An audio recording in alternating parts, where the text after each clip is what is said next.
Blennerville was, up to famine times, a hive of industry and commerce. Of course, 'tis no dormant in its old age. The stump of the old grain mill still stands, one of the few of its kind in Ireland. For many years it grown corn for farmers over a wide area. In those days, every mountain stream out west was harnessed to give poultry industry, and Blennerville directed them all. Now there are only walls and abandoned buildings to show where stood the corn stores and the malting stores. In those days, the price of corn for all Munster was quoted from Blennerville, and a brisk export trade was carried on. The immigrant ship Jenny Johnson set out from here to the United States with her human cargo. The digging of the ship canal in or about the famine years changed the face of all.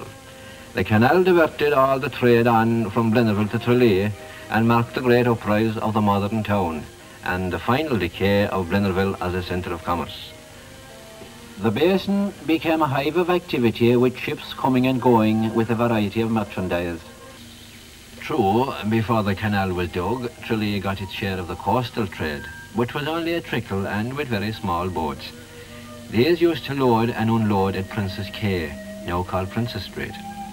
The quays have long been obliterated by the arching over of the river, and the stores and granaries along the quay were dug out to make way for fashionable houses for the wealthier citizens. The shops became larger and busier, and the more active traders became merchant princes. The modern town originates from a settlement that sprang up around the walls of the great Desmond Castle in Norman times. It stood at the north end of Denny Street, but no trace of it now remains. It was the Desmonds who first introduced the Dominican fathers to Tralee, and where the original abbey once stood is now a decorative car park.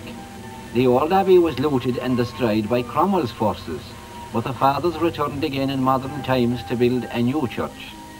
The bell tower can never be completed though, on account of the fact that its foundations are on the very edge of the River Lee that runs underneath the road and could never support the additional weight.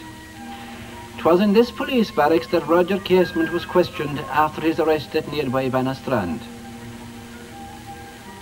The Ash Memorial Hall is new. It is built on the green facing Denny Street and replaces the old county hall burned by the Black and Tans.